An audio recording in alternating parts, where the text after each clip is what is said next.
Risk is the potential of losing something of value, weighed against the potential to gain something of value.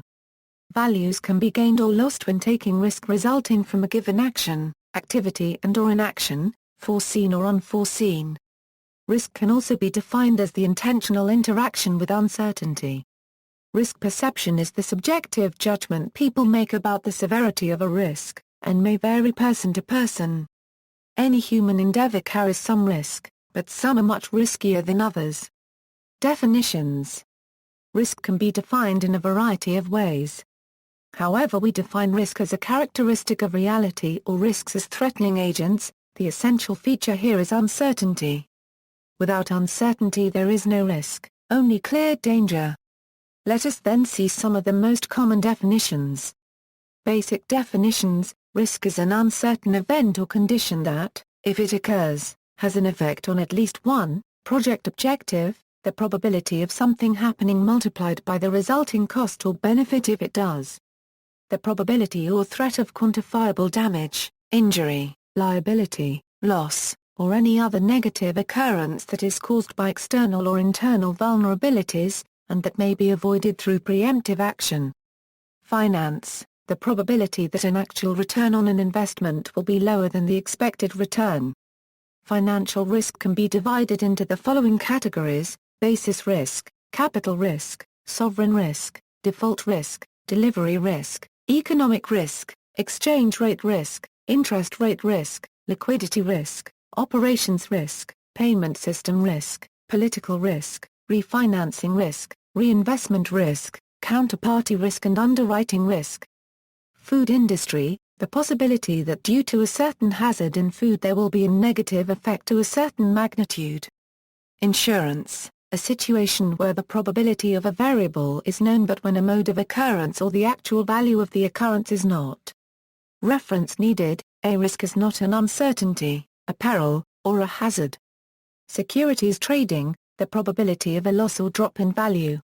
Trading risk is divided into two general categories. Systematic risk affects all securities in the same class and is linked to the overall capital market system and therefore cannot be eliminated by diversification. Also called market risk. Non-systematic risk is any risk that isn't market-related. Also called non-market risk, extra-market risk or diversifiable risk. Workplace: product of a consequence and probability of a hazardous event or phenomenon. For example, the risk of developing cancer is estimated as the incremental probability of developing cancer over a lifetime as a result of exposure to potential carcinogens. International Organization for Standardization, the ISO 31000/ISO Guide 73-2002 definition of risk is the effect of uncertainty on objectives. In this definition, uncertainties include events and uncertainties caused by ambiguity or a lack of information. It also includes both negative and positive impacts on objectives. Many definitions of risk exist in common usage, however this definition was developed by an international committee representing over 30 countries and is based on the input of several thousand subject matter experts. Other, very different approaches to risk management are taken in different fields. For example, risk is the unwanted subset of a set of uncertain outcomes. Risk can be seen as relating to the probability of uncertain future events. For example, according to factor analysis of information risk, risk is the probable frequency and probable magnitude of future loss. In computer science this definition is used by the Open Group. OHSAS defines risk as the product of the probability of a hazard resulting in an adverse event, times the severity of the event. In information security, risk is defined as the potential that a given threat will exploit vulnerabilities of an asset or group of assets and thereby cause harm to the organization. Financial risk is often defined as the unexpected variability or volatility of returns, and this would include both potential better than expected as well as worse than expected returns. References to negative risk below should be read as applying to positive impacts or opportunity unless the context precludes this interpretation. The related terms threat and hazard are often used to mean something that could cause harm. History: The Oxford English Dictionary cites the earliest use of the word in English as from 1621, and the spelling as risk from 1655. It defines risk as exposure to, the possibility of loss, injury, or other adverse or unwelcome circumstance. A chance or situation involving such a possibility. For the sociologist Niklas Luhmann, the term risk is a neologism that appeared with the transition from traditional to modern society. In the Middle Ages, the term riskum was used in highly specific contexts, above all sea trade and its ensuing legal problems of loss and damage. In the vernacular languages of the 16th century, the words rio and riesgo were used. This was introduced to continental Europe, through interaction with Middle Eastern and North African Arab traders. In the English language, the term risk appeared only in the 17th century, and seems to be imported from continental Europe. When the terminology of risk took ground, it replaced the older notion that thought in terms of good and bad fortune. Niklas Luhmann seeks to explain this transition. Perhaps, this was simply a loss of plausibility of the old rhetorics of fortuna as an allegorical figure of religious content and of prudentia as a virtue in the emerging commercial society. In other words, risk is when you take a chance at something which can either turn out better for you or could result in a negative outcome. Scenario analysis matured during Cold War confrontations between major powers, notably the United States and the Soviet Union. It became widespread in insurance circles in the 1970s when major oil tanker disasters. The scientific approach to risk entered finance in the 1960s with the advent of the capital asset pricing model and became increasingly important in the 1980s when financial derivatives proliferated. It reached general professions in the 1990s when the power of personal computing allowed for widespread data collection and number crunching. Governments are using it, for example, to set standards for environmental regulation, for example decision trees as practiced by the United States Environmental Protection Agency. John Hanmer and Paul James argue that modernization has brought with it new kinds of risks. These are more abstract and disembodied risks than previously known, risks OE layered over older forms of risk. Rather than just dangerous events, these generally invisible and complex risks include pattern processes of increased danger such as background radiation, ozone depletion and global warming. Practice areas. Risk is ubiquitous in all areas of life and risk management is something that we all must do, whether we are managing a major organization or simply crossing the road. When describing risk, however, it is convenient to consider that risk practitioners operate in some specific practice areas. Economic risk. Economic risks can be manifested in lower incomes or higher expenditures than expected. The causes can be many, for instance, the hike in the price for raw materials, the lapsing of deadlines for construction of a new operating facility, disruptions in a production process, emergence of a serious competitor on the market, the loss of key personnel, the change of a political regime, or natural disasters. Health. Risks in personal health may be reduced by primary prevention actions that decrease early causes of illness or by secondary prevention actions after a person has clearly measured clinical signs or symptoms recognized as risk factors. Tertiary prevention reduces the negative impact of an already established disease by restoring function and reducing disease-related complications. Ethical medical practice requires careful discussion of risk factors with individual patients to obtain informed consent for secondary and tertiary prevention efforts, whereas public health efforts in primary prevention require education of the entire population at risk. In each case, careful communication about risk factors, likely outcomes and certainty must distinguish between causal events that must be decreased and associated events that may be merely consequences rather than causes. In epidemiology, the lifetime risk of an effect is the cumulative incidence, also called incidence proportion over an entire lifetime. Health, safety, and environment. Health, safety, and environment are separate practice areas. However, they are often linked. The reason for this is typically to do with organizational management structures. However, there are strong links among these disciplines. One of the strongest links between these is that a single risk event may have impacts in all three areas, albeit over differing time scales. For example, the uncontrolled release of radiation or a toxic chemical may have immediate short-term safety consequences, more protracted health impacts, and much longer-term environmental impacts. Events such as Chernobyl, for example, caused immediate deaths, and in the longer term, deaths from cancers, and left a lasting environmental impact leading to birth defects, impacts on wildlife, etc. Over time, a form of risk analysis called environmental risk analysis has developed. Environmental risk analysis is a field of study that attempts to understand events and activities that bring risk to human health or the environment. Information technology and information security. Information technology risk, or IT risk, IT-related risk, is a risk related to information technology. This relatively new term due to an increasing awareness that information security is simply one facet of a multitude of risks that are relevant to IT and the real-world processes it supports. The increasing dependencies of modern society on information and computers networks has led to new terms like IT risk and cyberwarfare. Information security means protecting information and information systems from unauthorized access, use, disclosure, disruption, modification, perusal, inspection, recording or destruction. Information security grew out of practices and procedures of computer security. Information security has grown to information assurance, that is the practice of managing risks related to the use, processing, storage, and transmission of information or data and the systems and processes used for those purposes. While focused dominantly on information in digital form, the full range of IA encompasses not only digital but also analog or physical form.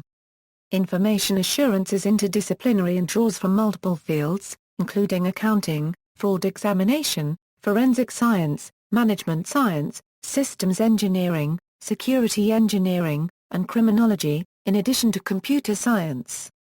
So, IT risk is narrowly focused on computer security, while information security extends on risks related to other forms of information. Information assurance risks include the ones related to the consistency of the business information stored in IT systems and the ones stored on other means and the relevant business consequences. Insurance. Insurance is a risk treatment option which involves risk sharing. It can be considered as a form of contingent capital and is akin to purchasing an option in which the buyer pays a small premium to be protected from a potential large loss. Insurance risk is often taken by insurance companies, who then bear a pool of risks including market risk, credit risk, operational risk, interest rate risk, mortality risk, longevity risks, etc. Business and management, means of assessing risk vary widely between professions. Indeed, they may define these professions. For example, a doctor manages medical risk, while a civil engineer manages risk of structural failure. A professional code of ethics is usually focused on risk assessment and mitigation. In the workplace, incidental and inherent risks exist. Incidental risks are those that occur naturally in the business but are not part of the core of the business. Inherent risks have a negative effect on the operating profit of the business. In human services, the experience of many people who rely on human services for support is that risk is often used as a reason to prevent them from gaining further independence or fully accessing the community, and that these services are often unnecessarily risk-averse. People's autonomy used to be compromised by institution walls, now it's too often our risk management practices. John O'Brien, Michael Fisher and Ewan Furley find that contradictions between formal risk controls and the role of subjective factors in human services can undermine service values, so producing tensions and even intractable and heated conflict. High-reliability organizations. A high-reliability organization is an organization that has succeeded in avoiding catastrophes in an environment where normal accidents can be expected due to risk factors and complexity. Most studies of HROs involve areas such as nuclear aircraft carriers, air traffic control, aerospace and nuclear power stations. Organizations such as these share in common the ability to consistently operate safely in complex, interconnected environments where a single failure in one component could lead to catastrophe. Essentially, They are organizations which appear to operate in spite of an enormous range of risks. Some of these industries manage risk in a highly quantified and enumerated way. These include the nuclear power and aircraft industries, where the possible failure of a complex series of engineered systems could result in highly undesirable outcomes. The usual measure of risk for a class of events is then, R equals probability of the event the severity of the consequence. The total risk is then the sum of the individual class risks. See below. In the nuclear industry, consequence is often measured in terms of off-site radiological release, and this is often banded into 5 or 6 decade-wide bands. The risks are evaluated using fault tree event tree techniques. Where these risks are low, they are normally considered to be broadly acceptable. A higher level of risk has to be justified against the costs of reducing it further and the possible benefits that make it tolerable. These risks are described as tolerable if ALARP. Risks beyond this level are classified as intolerable. The level of risk deemed broadly acceptable has been considered by regulatory bodies in various countries. An early attempt by UK government regulator and academic F. of Pharma used the example of hill walking and similar activities, which have definable risks that people appear to find acceptable. This resulted in the so-called pharma curve of acceptable probability of an event versus its consequence. The technique as a whole is usually referred to as probabilistic risk assessment. See WASH 1400 for an example of this approach. Finance. In finance, risk is the chance that the return achieved on an investment will be different from that expected, and also takes into account the size of the difference. This includes the possibility of losing some or all of the original investment. In a view advocated by Damodaran, risk includes not only downside risk, but also upside risk. Some regard the standard deviation of the historical returns or average returns of a specific investment as providing some historical measure of risk. See modern portfolio theory. Financial risk may be market-dependent, determined by numerous market factors, or operational, resulting from fraudulent behavior. Recent studies suggest that endocrine levels may play a role in risk-taking and financial decision-making. A fundamental idea in finance is the relationship between risk and return. The greater the potential return one might seek, the greater the risk that one generally assumes. A free market reflects this principle in the pricing of an instrument. Strong demand for a safer instrument drives its price higher while weak demand for a riskier instrument drives its price lower. For example, a U.S. Treasury bond is considered to be one of the safest investments. In comparison to an investment or speculative-grade corporate bond, U.S. Treasury notes and bonds yield lower rates of return. The reason for this is that a corporation is more likely to default on debt than the U.S. government. Because the risk of investing in a corporate bond is higher, investors are offered a correspondingly higher rate of return. A popular risk measurement is value at risk. There are different types of VaR, long-term VaR, marginal VaR, factor VaR and shock VaR. The latter is used in measuring risk during the extreme market stress conditions. In finance, risk has no single definition. In particular, it is not always obvious if financial instruments are hedging, or speculation. Some people may be risk-seeking, that is their utility function's second derivative is positive. Such an individual willingly pays a premium to assume risk. In financial markets, one may need to measure credit risk, information timing and source risk, probability model risk, and legal risk if there are regulatory or civil actions taken as a result of investors' regret. Knowing one's risk appetite in conjunction with one's financial well-being are important. Security. Security risk management involves protection of assets from harm caused by deliberate acts. A more detailed definition is, a security risk is any event that could result in the compromise of organizational assets, that is the unauthorized use, loss, damage, disclosure or modification of organizational assets for the profit, personal interest or political interests of individuals, groups or other entities constitutes a compromise of the asset, and includes the risk of harm to people. Compromise of organizational assets may adversely affect the enterprise, its business units and their clients. As such, Consideration of security risk is a vital component of risk management. The following sections from ISO IEC Guide 73/2002 are related with risk: 3.9 Residual risk, 3.10 Risk acceptance, 3.11 Risk analysis, 3.12 Risk assessment, 3.13 Risk evaluation, 3.14 Risk management, 3.15 Risk treatment, human factors. One of the growing areas of focus in risk management is the field of human factors, where behavioral and organizational psychology underpin our understanding of risk-based decision-making. This field considers questions such as, how do we make risk-based decisions?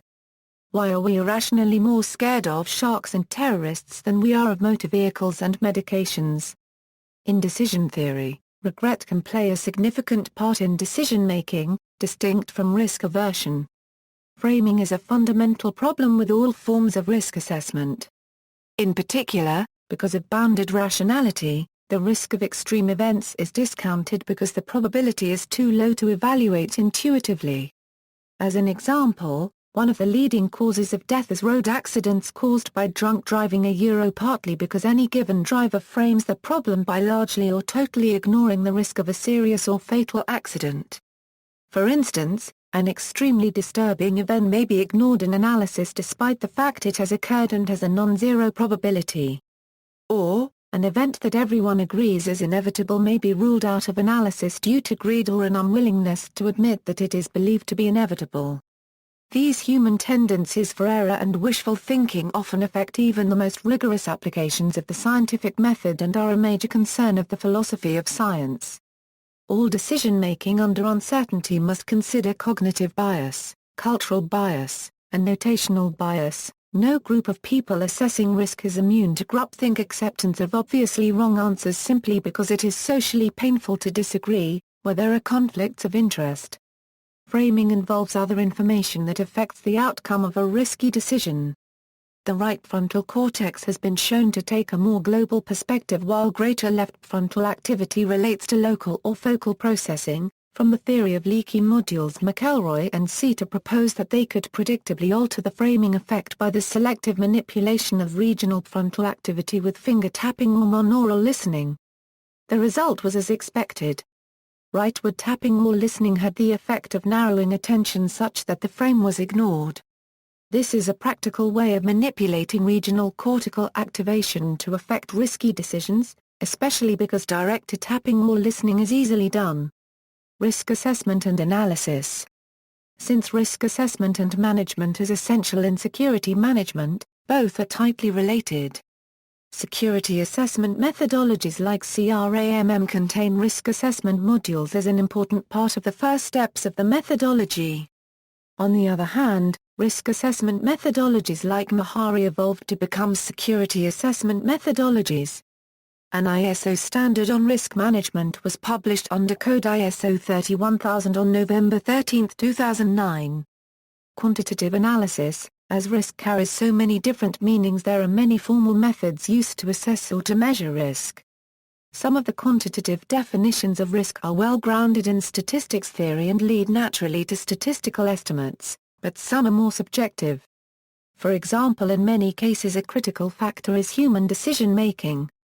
Even when statistical estimates are available, in many cases risk is associated with rare failures of some kind, and data may be sparse. Often, the probability of a negative event is estimated by using the frequency of past similar events or by event tree methods, but probabilities for rare failures may be difficult to estimate if an event tree cannot be formulated. This makes risk assessment difficult in hazardous industries, for example nuclear energy, where the frequency of failures is rare and harmful consequences of failure are numerous and severe. Statistical methods may also require the use of a cost function, which in turn may require the calculation of the cost of loss of a human life. This is a difficult problem. One approach is to ask what people are willing to pay to insure against death or radiological release, but as the answers depend very strongly on the circumstances, it is not clear that this approach is effective. In statistics, the notion of risk is often modeled as the expected value of an undesirable outcome. This combines the probabilities of various possible events and some assessment of the corresponding harm into a single value. See also expected utility. The simplest case is a binary possibility of accident or no accident. The associated formula for calculating risk is then. For example, if performing activity X has a probability of 0.01 of suffering an accident of A, with a loss of 1,000, then total risk is a loss of 10, the product of 0.01 and 1,000. Situations are sometimes more complex than the simple binary possibility case. In a situation with several possible accidents, total risk is the sum of the risks for each different accident, provided that the outcomes are comparable. For example, if performing activity X has a probability of 0.01 of suffering an accident of A, with a loss of 1,000, and a probability of 0.000001 of suffering an accident of type B, with a loss of 2 million, then total loss expectancy is 12, which is equal to a loss of 10 from an accident of type A and 2 from an accident of type B. One of the first major uses of this concept was for the planning of the Delta Works in 1953, a flood protection program in the Netherlands, with the aid of the mathematician David van Dantzig. The kind of risk analysis pioneered there has become common today in fields like nuclear power, aerospace and the chemical industry. In statistical decision theory, the risk function is defined as the expected value of a given loss function as a function of the decision rule used to make decisions in the face of uncertainty. Fear as intuitive risk assessment. People may rely on their fear and hesitation to keep them out of the most profoundly unknown circumstances. Fear is a response to perceived danger. Risk could be said to be the way we collectively measure and share this true fear, a fusion of rational doubt, irrational fear, and a set of unquantified biases from our own experience. The field of behavioral finance focuses on human risk aversion, asymmetric regret, and other ways that human financial behavior varies from what analysts call rational. Risk in that case is the degree of uncertainty associated with a return on an asset. Recognizing and respecting the irrational influences on human decision-making may do much to reduce disasters caused by naive risk assessments that presume rationality but in fact merely fuse many shared biases. Anxiety, risk and decision-making, fear, anxiety and risk. While fear is a fleeting emotion ascribed to a particular object, anxiety is a trait of fear that lasts longer and is not attributed to a specific stimulus. Studies show a link between anxious behavior and risk, the chance that an outcome will have an unfavorable result. Joseph Forgas introduced valence-based research where emotions are grouped as either positive or negative. Positive emotions, such as happiness, are believed to have more optimistic risk assessments and negative emotions, such as anger, have pessimistic risk assessments. As an emotion with a negative valence, fear, and therefore anxiety, has long been associated with negative risk perceptions. Under the more recent appraisal tendency framework of Jennifer Lerner al., which refutes Forgas' unregistered trademark notion of valence and promotes the idea that specific emotions have distinctive influences on judgments, fear is still related to pessimistic expectations. Psychologists have demonstrated that increases in anxiety and increases in risk perception are related, and people who are habituated to anxiety experience this awareness of risk more intensely than normal individuals. In decision-making, anxiety promotes the use of biases and quick thinking to evaluate risk. This is referred to as effect as information according to Claw, 1983. However, the accuracy of these risk perceptions when making choices is not known. Consequences of anxiety. Experimental studies show that brief surges in anxiety are correlated with surges in general risk perception. Anxiety exists when the presence of threat is perceived.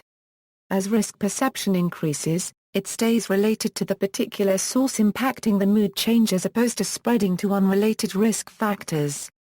This increased awareness of a threat is overemphasized in people who are conditioned to anxiety. For example, anxious individuals who are predisposed to generating reasons for negative results tend to exhibit pessimism. Also, Findings suggest that the perception of a lack of control and a lower inclination to participate in risky decision-making is associated with individuals experiencing relatively high levels of trait anxiety. In the previous instance, there is supporting clinical research that links emotional evaluation, the anxiety that is felt, and the option of risk avoidance.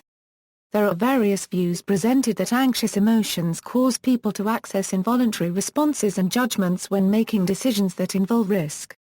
Joshua A. Homeric al. probes deeper into anxiety and its impact on choices by exploring risk as feelings which are quick, automatic, and natural reactions to danger that are based on emotions.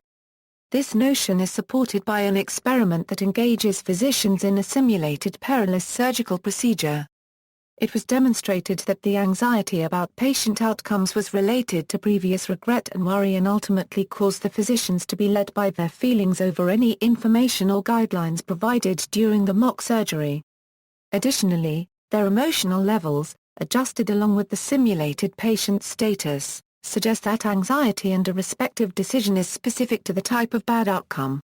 Similarly, another view of anxiety and decision-making is dispositional anxiety, where emotional states, or moods, are cognitive and provide information about future pitfalls and rewards. When experiencing anxiety, individuals draw from personal judgments referred to as pessimistic outcome appraisals. These emotions promote biases for risk avoidance and promote risk tolerance in decision-making.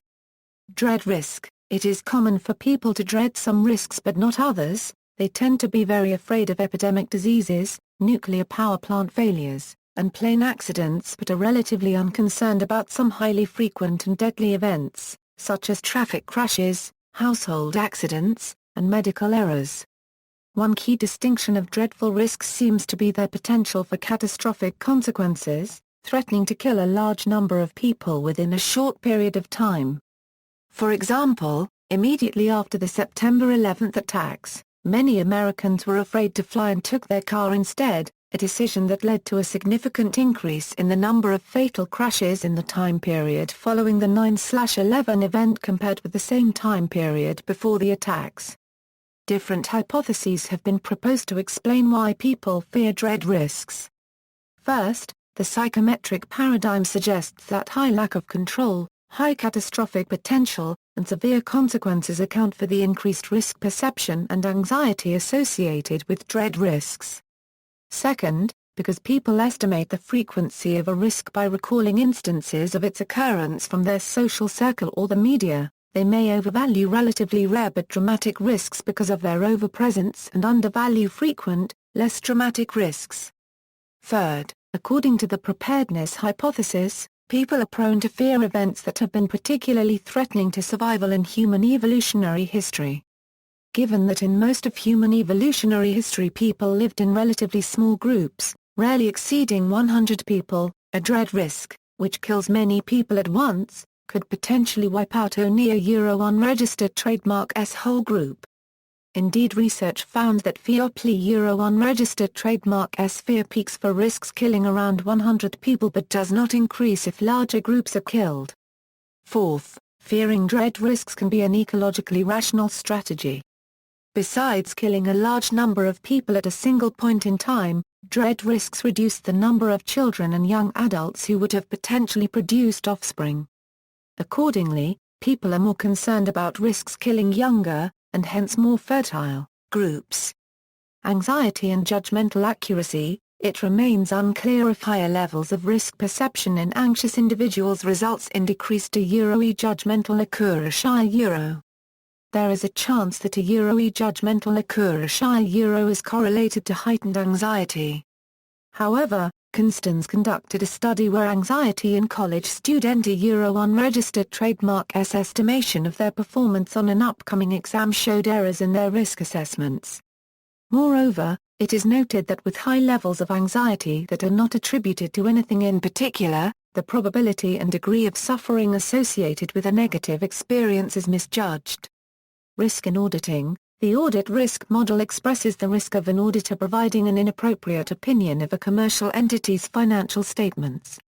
It can be analytically expressed as AR equals IRX CRX Dr. where AR is audit risk, IR is inherent risk, CR is control risk and drive is detection risk.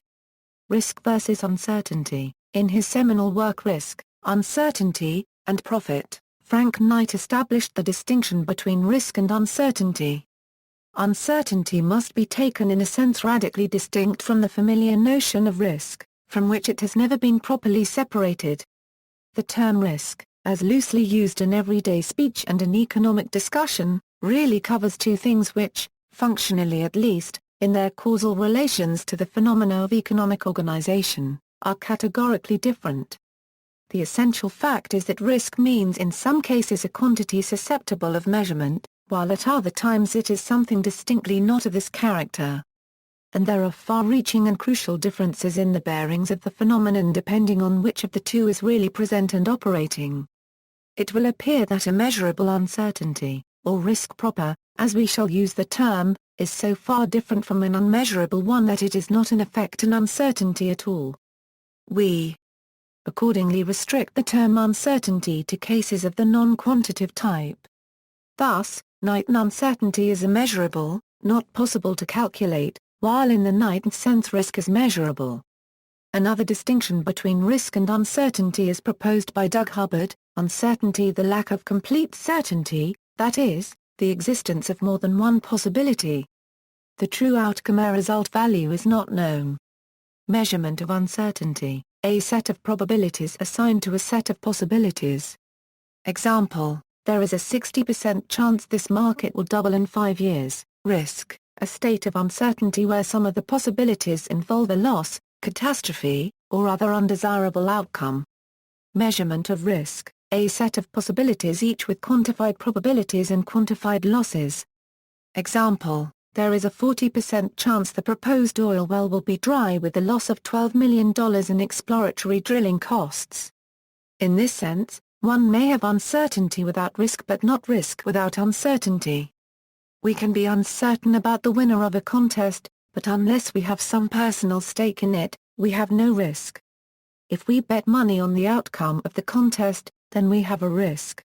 In both cases there are more than one outcome. The measure of uncertainty refers only to the probabilities assigned to outcomes, while the measure of risk requires both probabilities for outcomes and losses quantified for outcomes.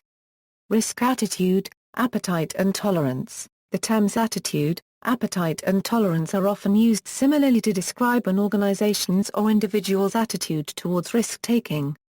Risk-averse, risk-neutral and risk-seeking are examples of the terms that may be used to describe a risk attitude. Risk tolerance looks at acceptable-unacceptable deviations from what is expected. Risk appetite looks at how much risk one is willing to accept. There can still be deviations that are within a risk appetite.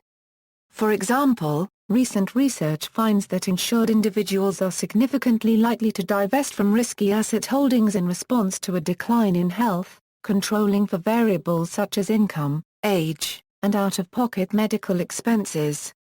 Gambling is a risk-increasing investment, wherein money on hand is risked for a possible large return, but with the possibility of losing it all. Purchasing a lottery ticket is a very risky investment with a high chance of no return and a small chance of a very high return. In contrast, putting money in a bank at a defined rate of interest is a risk-averse action that gives a guaranteed return of a small gain and precludes other investments with possibly higher gain. The possibility of getting no return on an investment is also known as the rate of ruin.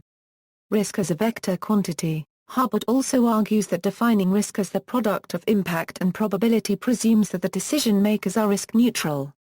Only for a risk-neutral person is the certain monetary equivalent exactly equal to the probability of the loss times the amount of the loss. For example, a risk-neutral person would consider 20% chance of winning $1 million exactly equal to $200,000. However, most decision-makers are not actually risk-neutral and would not consider these equivalent choices. This gave rise to prospect theory and cumulative prospect theory. Hubbard proposes instead that risk is a kind of vector quantity that does not collapse the probability and magnitude of a risk by presuming anything about the risk tolerance of the decision-maker. Risks are simply described as a set or function of possible loss amounts each associated with specific probabilities. How this array is collapsed into a single value cannot be done until the risk tolerance of the decision maker is quantified. Risk can be both negative and positive, but it tends to be the negative side that people focus on. This is because some things can be dangerous, such as putting their own or someone else's unregistered trademark's life at risk. Risks concern people as they think that they will have a negative effect on their future. List of related books. This is a list of books about risk issues. See also. References. Bibliography, referred literature, James Franklin, 2001, The Science of Conjecture, Evidence and Probability Before Pascal, Baltimore, Johns Hopkins University Press. John Hanmer and Paul James. Trust Us and Be Scared, The Changing Nature of Risk.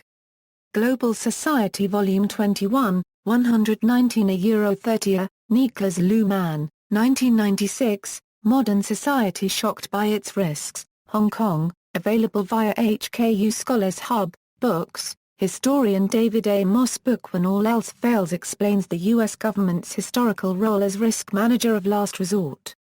Peter L. Bernstein. Against the Gods, ISBN 0-471-29563-9. Risk Explained and Its Appreciation by Man Traced from Earliest Times Through All the Major Figures of Their Ages in Mathematical Circles. Riskier, Nicholas. A Philosophical Introduction to the Theory of Risk Evaluation and Measurement. University Press of America, Porteous, Bruce T. Pradip Chapadar. Economic Capital and Financial Risk Management for Financial Services Firms and Conglomerates. Palgrave Macmillan. ISBN A1-4039-3608-0. Tom Kendrick. Identifying and Managing Project Risk, Essential Tools for Failure-Proofing Your Project. Amicom American Management Association. ISBN A978-0-8144-0761-5. David Hilson. Practical Project Risk Management, The Atom Methodology. Management Concepts. ISBN A978-1-56726-202-5. Kim Heldman. Project Manager's Spotlight on Risk Management. Jossie Buss. ISBN A978-0-7821-4411-6. Dirk Prosk. Catalogue of Risks: Natural, Technical, Social and Health Risks. Springer. ISBN A978-3-540-79554-4. Gardner, Dan, Risk, The Science and Politics of Fear, Random House, Incorporated, 2008. ISBN 0-7710-3299-4. Hopkin, Paul. Fundamentals of Risk Management, 2nd edition. Kogan page. ISBN 978-0-7494-6539-1. Articles and Papers, Clark, L., Maines, F., and Town, N., Sahakian, B.J., and Robbins, T.W. The Contributions of Lesion Laterality and Lesion Volume to Decision-Making Impairment Following Frontal Lobe Damage. Neuropsychologia, 41, 1474-1483. Coakley, E.T., Galizik, M., Schultz, E., Gazel, S., and Garcia Rita Mero, are Measuring Risk Literacy, The Berlin Numeracy Test. Judgment and Decision Making, 7, 25-47. Drake, R.A. Decision Making and Risk Taking, Neurological Manipulation with a Proposed Consistency Mediation. Contemporary Social Psychology, 11, 149-152. Drake, R.A. Lateral Asymmetry of Risky Recommendations. Personality and Social Psychology Bulletin, 11, 409-417. Gregory, Kent J., Bibbo, Giovanni and Patterson, John E., A Standard Approach to Measurement Uncertainties for Scientists and Engineers in Medicine, Australasian Physical and Engineering Sciences in Medicine 28, 2, 131-139. Hansen, Sven Ove Risk, The Stanford Encyclopedia of Philosophy, Edward N. Zalter, forthcoming, 2. Holton, Glyn. A Defining Risk, Financial Analyst's Journal, 60, 19 €25. A paper exploring the foundations of risk, Knight, F. H. Risk, Uncertainty and Profit, Chicago, Houghton Mifflin Company, Kruger, Daniel J., Wang, X.T., and Week, Andreas. Towards the development of an evolutionarily valid domain-specific risk-taking scale. Evolutionary Psychology. Risa Zeigarth, A Contradictory Approaches. On Realism and Constructivism in the Social Sciences. Research on Risk, Technology and the Environment. Futures, Volume 41, No. 2, March 2009, ppA 156 €170. Miller, L. Cognitive Risk-Taking After Frontal or Temporal Lobectomy. I. The Synthesis of Fragmented Visual Information. Neuropsychology, 23, 359 €369. Miller, L., and Milner, B. Cognitive Risk-Taking After Frontal or Temporal Lobectomy. 2. The Synthesis of Phonemic and Semantic Information. Neuropsychology, 23, 371 €379. Neal, M. Allen, J. Woodhead, N. Reed, S. Irwin, L. Sanderson, H. 2008. A Positive Approach to Risk Requires Person-Centered Thinking. London, CSIP Personalization Network, Department of Health. Available from http://networks.csip.org. UK Topics. Risk/Access July 21, 2008. Wildavsky, Aaron. Wildavsky, Adam. Risk and Safety. In David A. Henderson. Concise Encyclopedia of Economics. Indianapolis, Library of Economics and Liberty. ISBN A978-0865976658. OCLCA 237794267. External links. Riskier. The entry of the Stanford Encyclopedia of Philosophy.